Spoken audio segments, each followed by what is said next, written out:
Alors, sans plus tarder, je tiens à remercier et inviter Mme Jocelyne Fortin, qui est notre raconteuse ce soir. Elle va vous parler donc des frères de Beauvert et de l'orphelinat qu'ils ont fait. Alors, bienvenue. Merci. Alors, bonsoir tout le monde. C'est la dernière chose que je pensais faire, c'était de raconter une histoire ici, mais c'est une histoire vraie, c'est une histoire qui me passionne. Est-ce qu'il y a des gens qui connaissent le secteur de Beauvert? Oui. Est-ce qu'il y en a qui viennent d'ailleurs qui n'ont pas entendu parler de Beauvert? Alors, le secteur de Beauvert, on a un nom particulier, d'où ça vient, pourquoi c'est là. Les frères, on a toujours dit les frères de Beauvert, mais sans savoir qui était cette communauté religieuse.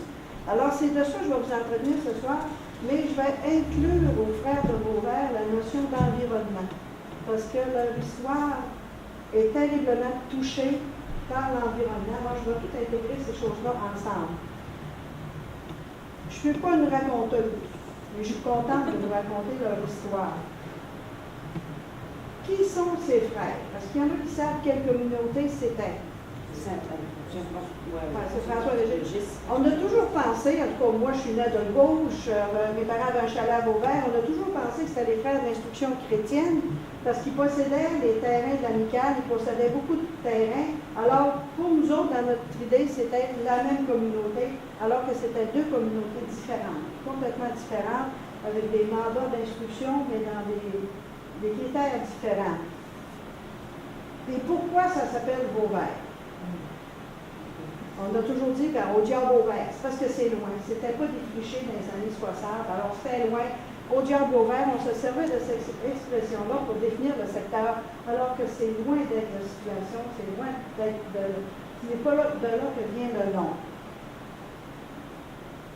Au début des années 2000, la CRV, la Corporation d'aménagement intégré de Racine-Beauvert, a voulu faire l'historique du secteur de chalet de villégiature. Et à travers ça, est ressorti vraiment des éléments des frères ouvriers. Et on a engagé une archiviste pendant 1 an et demi qui a relevé toutes les archives de la communauté. Elle a fait un travail, ça a pris 1 an et demi pour sortir un cahier historique. Et on a fêté en 2003 le 100e anniversaire de leur arrivée. Les gens nous disaient, pourquoi fêter ce qui est mort? On disait, si on est vivant, c'est à cause d'eux autres. Et c'est à partir de ça qu'on a fêté le 100e anniversaire. C'est une histoire vraie qui a sombré dans l'oubli. Alors, je vais vous la raconter en faisant un voyage dans le passé. Mais il faut faire ce voyage avec les yeux de l'époque, et non pas notre regard d'aujourd'hui. Autant sur les photographies qui vont vous être présentées que sur l'histoire, parce que c'est une communauté de frères, donc c'est une communauté religieuse. Alors, il ne faut pas regarder ça avec nos yeux d'aujourd'hui, mais avec ceux d'autrefois. Je vais commencer par un petit lexique d'époque. Aujourd'hui, quand on parle de patronage, ça n'a pas la même définition tout à fait que dans les années 1800. Dans les années 1800, aujourd'hui, on va parler d'un président d'honneur, d'une présidente d'honneur d'un événement. Dans ce temps-là, on parlait de bienfaiteur, de bienfaitrice ou de femme patronesse. Je vais avoir utilisé ces mots-là au cours de mon histoire. On va parler d'ouvroir. Il faut s'il y en a qui savent qu'est-ce que l'ouvroir. Ça, c'est les femmes patronesses qui faisaient l'entretien des vêtements liturgiques, des choses, faisaient des vêtements pour les pauvres, les réparaient. Alors, on appelait ça l'ouvroir.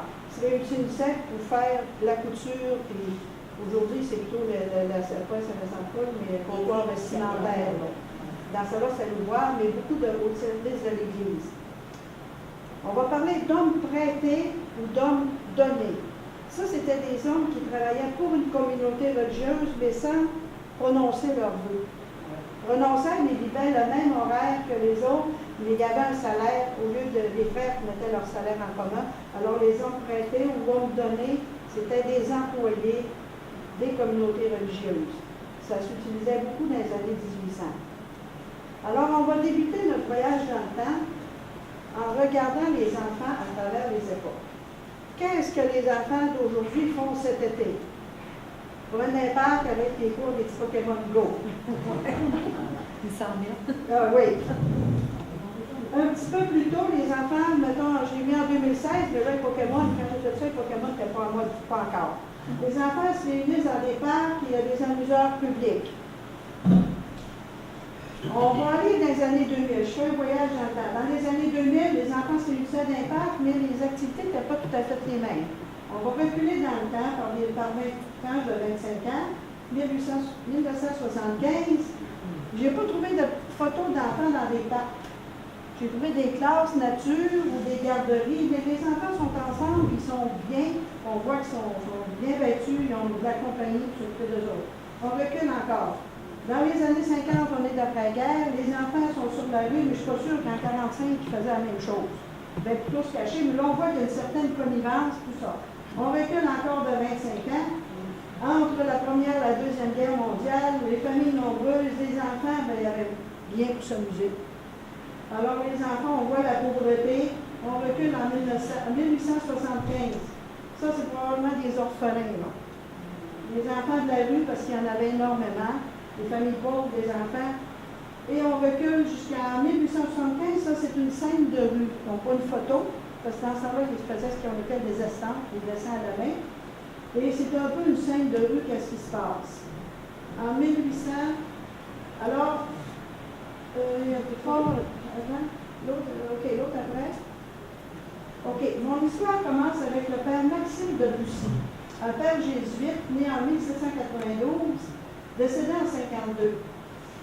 En 1836, lui, il a recueilli des orphelins. Dans le midi de la France, il a recueilli des orphelins, des enfants qui volaient pour se nourrir, mais qui se ramassaient en prison et qui étaient déportés. Il y avait des orphelinats pour les filles, il n'y en avait pas pour les garçons. Alors, le père Maxime, lui, il a ramassé une cinquantaine de jeunes, les emmenés chez une de ses sœurs qui avait des terres, pour les nourrir. Pour lui, c'est important de les nourrir. Mais, malgré le fait qu'il nourrissait les jeunes, il s'est aperçu que ce n'était pas suffisant. C'est bien beau de les nourrir, mais ils ont besoin de plus que ça. Il a cherché une solution pendant 14 ans. Avant de se rappeler la devise, donne du poisson à un homme, tu le nourriras, montre-lui à pêcher, il survivra. Les orphelins avaient besoin d'air pur, d'une famille, d'instruction et d'éducation chrétienne. On est en France, des années 1800, très chrétien. Mais il avait aussi besoin d'un métier. Alors, il a décidé de partir d'une communauté religieuse qui enseignait, qui formerait les jeunes au métier d'agriculteur, parce qu'il savait qu'un agriculteur peut survivre. Mais dans son histoire, le cher père Maxime Debussy n'est pas capable de recruter du monde. Lui, il est jésuite, mais c'est une communauté agricole qu'il est formée. À un moment donné, il rencontre Jean-Baptiste Fabre. Il rencontre Jean-Baptiste Fabre, puis il y avait 3 personnes qui avaient dit « Moi, on part la communauté avec toi ». Le début, la naissance officielle était fixée au 23 juin par une messe dans la cathédrale du milieu.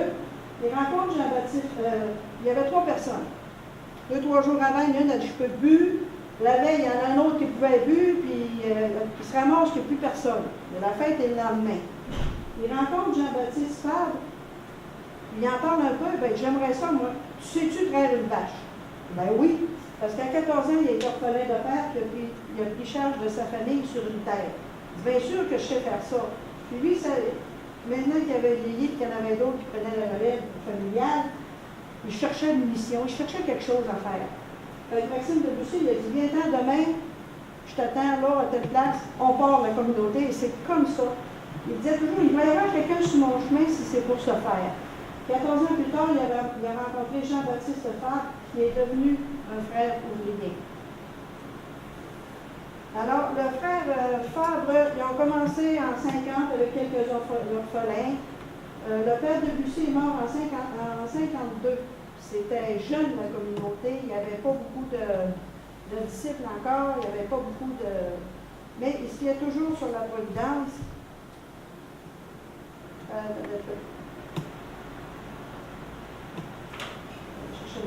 Alors, dans les personnes qui sont devenues prêtres, il y a eu Charles Slater.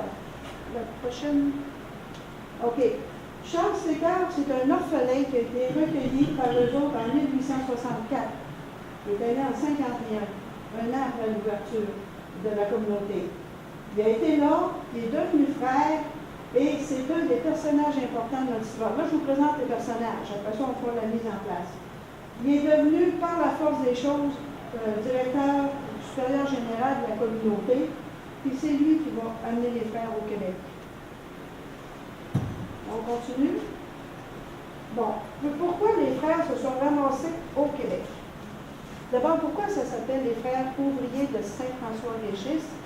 Saint-François-Régis, c'est un prêtre, un aumônier de campagne, que lui disait, dans les campagnes, les gens ont besoin d'instruction, ils ont besoin qu'on aille les voir, pas juste les gens des grandes villes. Alors lui, c'était un aumônier de campagne.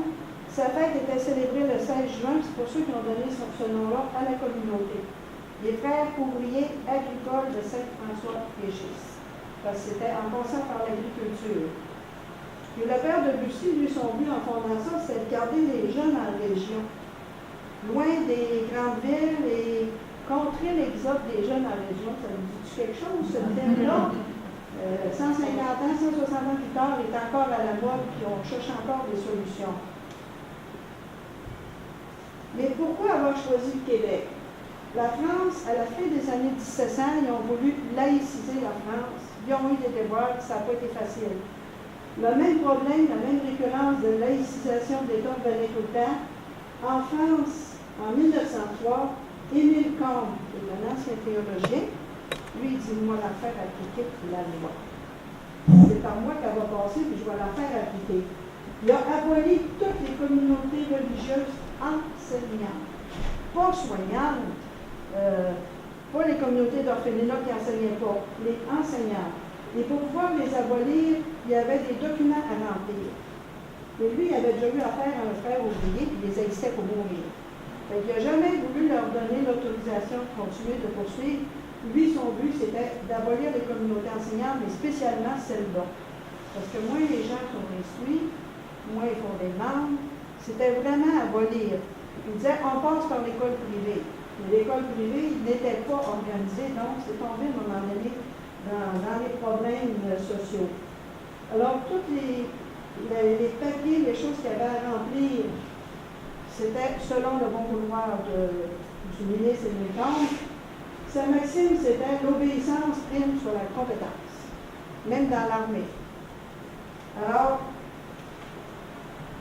il y avait aussi, on n'a pas les photos, Madame, OK, il y avait Madame Pousson-Lemaître, une bienfaitrice des frères ouvriers, et amie des frères ouvriers.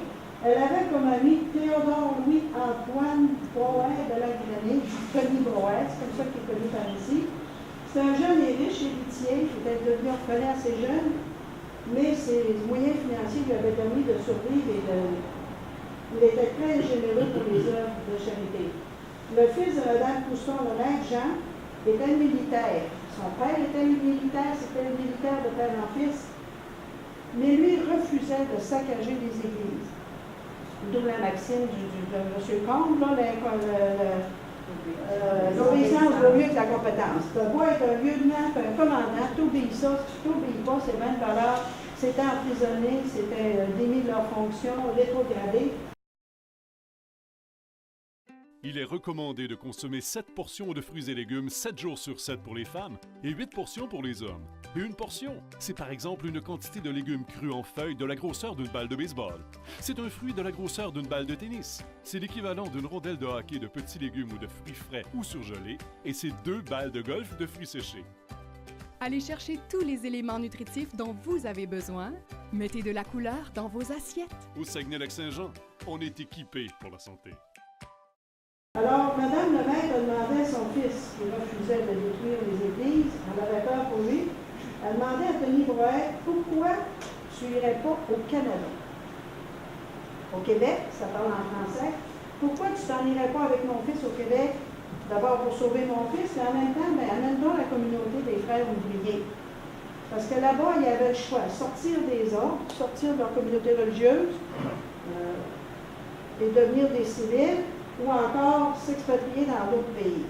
Mais eux autres ont dit non, nous autres on reste. Il y a quelques-uns qui ont sorti, très peu, mais la majorité ils ont dit OK, ils se sont exilés, quelques-uns en Afrique, quelques pays, mais la majorité ici au Québec. Puis ceux qui ne voulaient pas, ben c'est pas compliqué, le gouvernement saisissait tous les biens. Il ne restait plus grand-chose à faire. Alors, Tony Brouet est venu explorer avec Jean Couston, le maître, il est venu explorer le Québec. On l'a envoyé dans le nord du Québec, qui était le lac Saint-Jean à ce moment-là, pour voir la colonisation. On a dit, va explorer par là, on manque de colons, puis ça serait peut-être une idée. Et ils ont rencontré, sont allés à l'Évêché, savoir si c'était possible de fermer cette communauté religieuse-là, puis ils ont reçu un très bon accueil. Alors, ils sont venus à l'automne 1902, en 1903. Les premiers frères sont arrivés ici.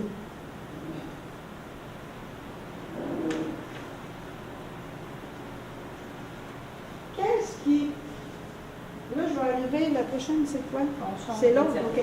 Là, je vais arriver dans la question de l'environnement. Dans ce temps-là, même moi, dans mon enfance, le mot environnement, je ne me souviens pas d'avoir entendu ça. Le mot le plus proche, c'était combien ça coûte? Environ 5 piastres. Il y avait beaucoup de monde, environ 40 personnes. C'est-tu loin? Environ 5 000. Le mot environnement, dans mon enfance, je ne me souviens pas de l'avoir entendu. Ça a commencé vers la fin des années 70, on a commencé à se préoccuper de l'environnement. Aujourd'hui, c'est un sujet de l'heure, c'est un sujet préoccupant sur lequel on s'attarde beaucoup parce qu'on sait toutes les conséquences que ça peut avoir. Pouvez-vous me nommer des sortes d'environnement? L'environnement naturel, l'environnement sonore. Dans l'histoire qui nous occupe, il y a l'environnement politique qui a changé. L'environnement géographique pour les frères, ils ont changé de milieu géographique. L'environnement religieux, OK? Il y a l'environnement urbain, agricole, commercial, sportif, les jeux de Rio, s'il n'y a pas d'équipement, ils ne pourront pas faire grand-chose. Alors, c'est toutes des branches de l'environnement dont on se préoccupe aujourd'hui. Avant de faire un barrage quelque part, ils vont vérifier tout le reste, social, culturel, l'impact, pas juste sur la forêt et les autres.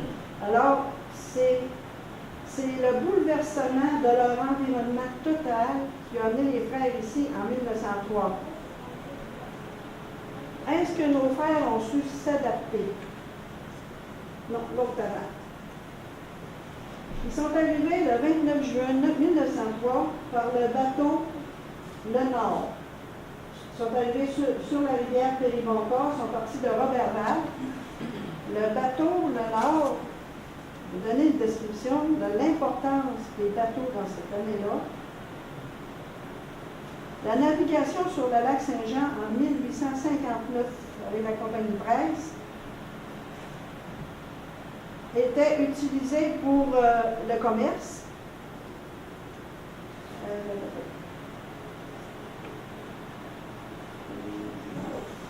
Il y avait à peu près 300 bateaux qui naviguaient sur le lac Saint-Jean. Le Nord, si je me souviens bien, peut embarquer 300 passagers. Ça partait de Roberval, ça s'en venait dans le nord du lac. Alors, c'était la voie courante de navigation et de transport dans le lac Saint-Jean pour les premières années. C'est pas dans celui-là, c'est dans l'autre. C'est parce que je suis allée chercher des références un peu partout.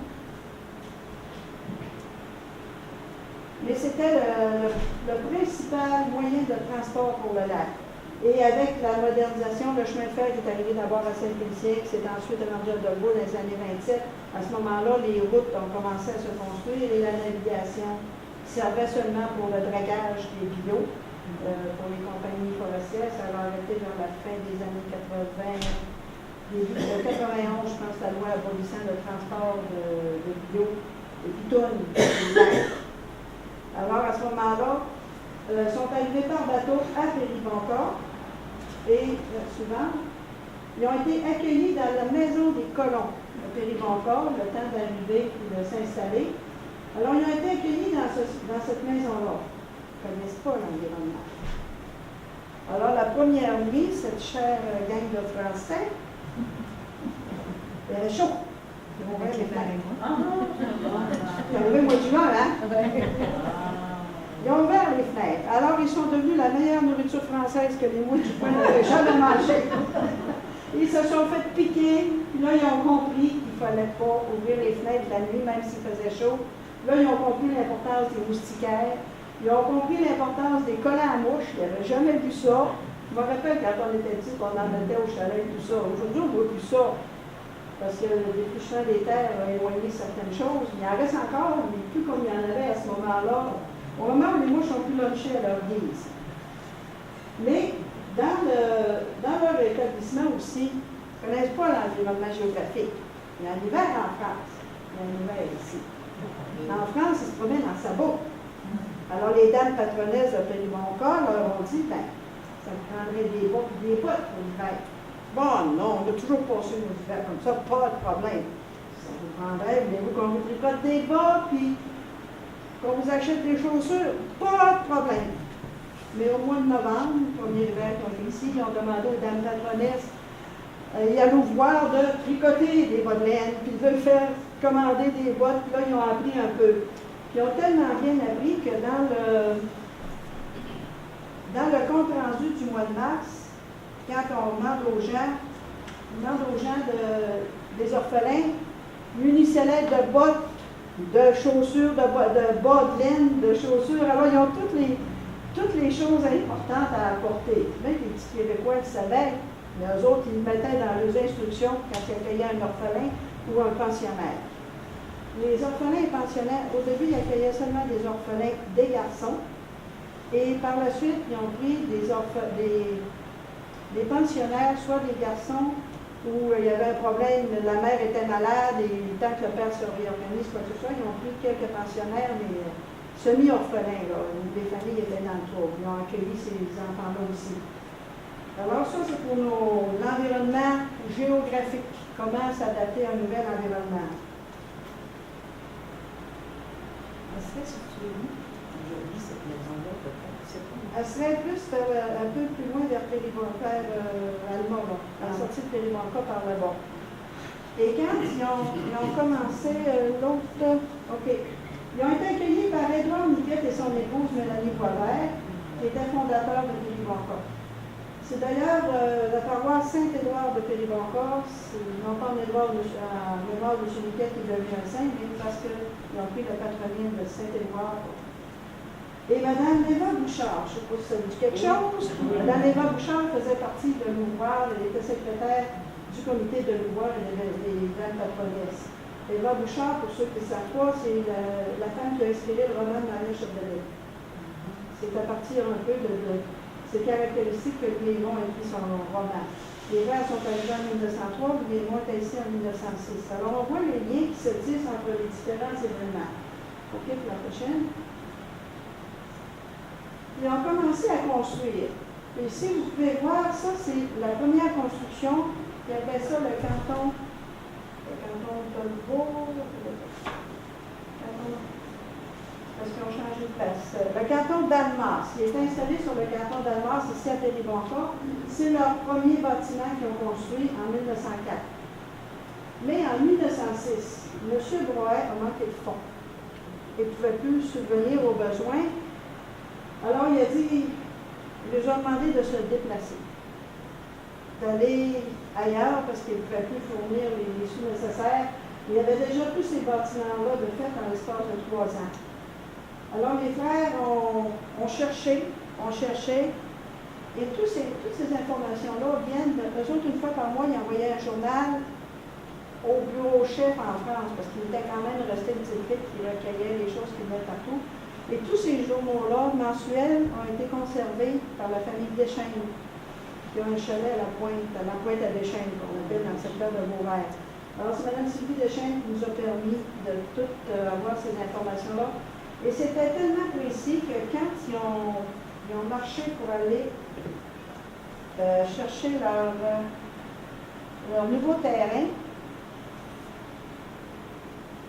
je pense que c'est dans l'autre. On a été capable de retracer l'endroit exact où ils ont abordé. Ils sont partis au mois de novembre, il y avait un pied de neige. Ils sont allés explorer le long de la Péribonca. Et quand ils sont allés sont arrivés dans le coin qu'on appelle Vauvert maintenant, avant l'inondation du lac, il y avait des terres fertiles. Et à un moment donné, ils ont dit, venez ici, il y a un plateau. et le ruisseau Saint-Joseph. Alors, c'est à partir de là qu'on a pu situer exactement l'emplacement où ils sont arrivés. Puis, quand ils sont arrivés, ils ont planté une croix. Ils ont planté une croix, puis on dit, c'est ici, on l'a trouvé. Et il y a un frère qui a dit, je sais, je vivre, même si je vis 100 ans, jamais je n'oublierai le pater qu'on a récité en arrivant à cet endroit-là. Et c'est là la chapelle de Vauvert, c'est tout ce secteur-là qui ont pris. Puis Tony Brouwer leur a versé 6 000 $ en compensation. Ils ont obligé de recommencer à zéro. Ils ont obligé de reprendre encore à zéro. Y en a-t-il une autre après celle-là? OK. Tony Brouwer, lui, si vous en allez vers Sainte-Monique, à la halte routière, vous arrêtez là, il y a une petite île en face. Tony Brouwer s'était construit ce qu'il appelait le château. Sur cette île-là. Ça, c'est une vue intérieure du château. Il y avait 3 étages, il y avait un piano à queue, il y avait une salle de réception, tous les gens appelaient ça le château, même si ça n'a pas l'air de ça à l'extérieur. Mais il n'y a plus rien aujourd'hui parce que ça a brûlé à un moment donné. Puis quand ils ont monté les eaux du lac Saint-Jean, là, ben, l'île a foulé pas mal aussi. Alors on voit juste une petite île pas large, mais c'était les châteaux. Puis lui, il voyageait en avion. Il arrivait en hydravion, puis il s'en allait sur son amateur d'avion dans les années 1900. Alors, ce petit avion, puis il allait à Robert-Vert, il s'en venait ici.